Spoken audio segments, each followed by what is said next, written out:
नमस्ते। आज हम 5वीं क्लास की हिंदी किताब से एक बहुत ही प्यारी कविता समझने वाले हैं। सुनने में ये जितनी सिंपल लगती है, इसका मतलब उतना ही गहरा है। कविता का नाम है हम भारत की शान हैं। और ये सिर्फ शब्द नहीं है, बल्कि आने वाले कल का एक बहुत मजबूत वादा है। तो चलिए इस वादे की परतों को खोलकर देखते हैं। तो कविता की पहली लाइन ही एक सीधे सीधे चैलेंज की तरह है। नन्हे नन्हे हमें न समझो। ये पंक्तियां एकदम से हमें रोक देती हैं, सोचने पर मजबूर करती हैं। ये आवाज है देश के बच्चों की, जो कह रहे हैं कि भाई हमें हमारी उम्र से मत आको, हमें कमजोर बिल्कुल मत समझो। तो फिर सवाल ये उठता है कि अगर हम उन्हें नन्हे ना समझें तो फिर क्या समझें? उनकी असली पहचान आखिर है क्या? ये कविता हमें इसी सवाल का एक बहुत ही खूबसूरत जवाब देती है। चलिए पहले हिस्से में चलते हैं। छोटी आवाज, बड़ा संदेश, और ये समझते हैं कि कैसे ये कविता बच्चों की तरफ से एक दमदार ऐलान बन जाती है। जरा सोचिए, ये सिर्फ कुछ लाइनें नहीं हैं, ये तो भारत की आने वाली पीढ़ी का पहचान पत्र है। वो सब मिलकर एक मजबूत आवाज में बता रहे हैं कि वो कौन है। और उस चैलेंज का जवाब क्या है? नन्हे नन्हे हमें न समझो, क्योंकि हम भारत की शान हैं। बस यहीं पर कविता अपनी नींव रखती है। ये दावा ही पूरी कविता का दिल है। तो अब चलते हैं दूसरे हिस्से की तरफ और ये जानने की कोशिश करते हैं कि बच्चों के इस आत्मविश्वास और गर्व की जड़ें कितनी गहरी हैं। आखिर ये भावना आती कहां से है? ये तुलना तो कमाल की है। आमतौर पर हम क्या सोचते हैं? यही कि एक बच्चा इतनी बड़ी दुनिया का बस एक छोटा सा हिस्सा है ना? पर यह कविता इस पूरी सोच को ही पलट कर रख देती है। ये कहती है कि नहीं, बच्चे दुनिया का हिस्सा नहीं है, बल्कि दुनिया ही बच्चों से है। क्या बात है! इन लाइनों में घमंड नहीं है, बल्कि अपनी ताकत पर, अपनी क्षमता पर विश्वास है। बच्चे ये नहीं कह रहे हैं कि उन्होंने धरती या आसमान बनाया है। वो कह रहे हैं कि उनके बिना ये धरती और ये आसमान अधूरे हैं। उनके होने से ही इनमें जान है। अब कविता के सबसे खूबसूरत हिस्से की तरफ बढ़ते हैं।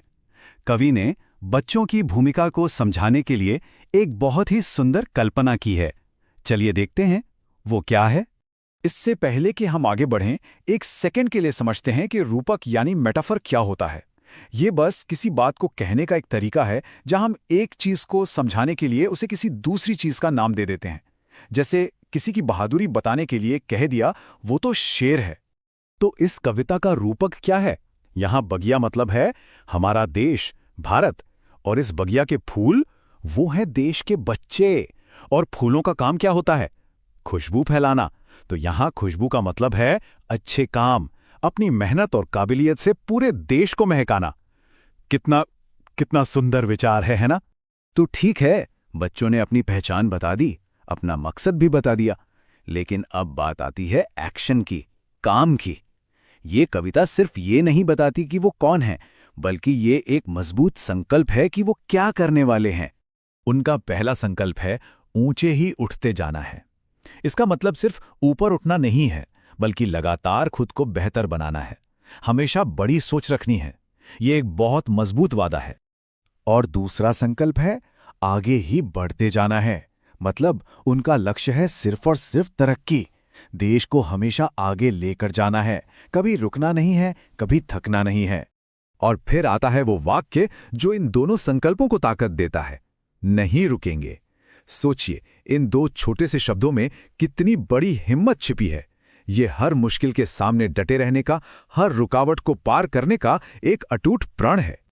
और अब हम इस कविता की यात्रा के आखिरी पड़ाव पर हैं। अब हम देखेंगे कि कैसे कविता की जो पहली लाइन थी, वो अब सिर्फ एक दावा नहीं, बल्कि एक साबित हुई सच्चाई बन जाती है। तो भारत की शान बनने का रास्ता क्या है? सबसे पहले अपनी असली ताकत को पहचानना, फिर अपने मकसद को समझना कि काम खुशबू फैलाना है, और आखिर में उस मकसद को पूरा करने के लिए बिना रोके लगातार काम करने का संकल्प लेना। बस यही वो सफर है जो उन्हें भारत की असली शान बनाता है। और कविता इन दमदार आखिरी लाइनों के साथ खत्म होती है।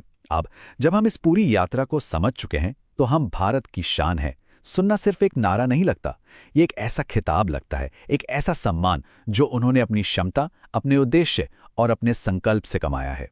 तो आखिर में ये सवाल हम सब के लिए है।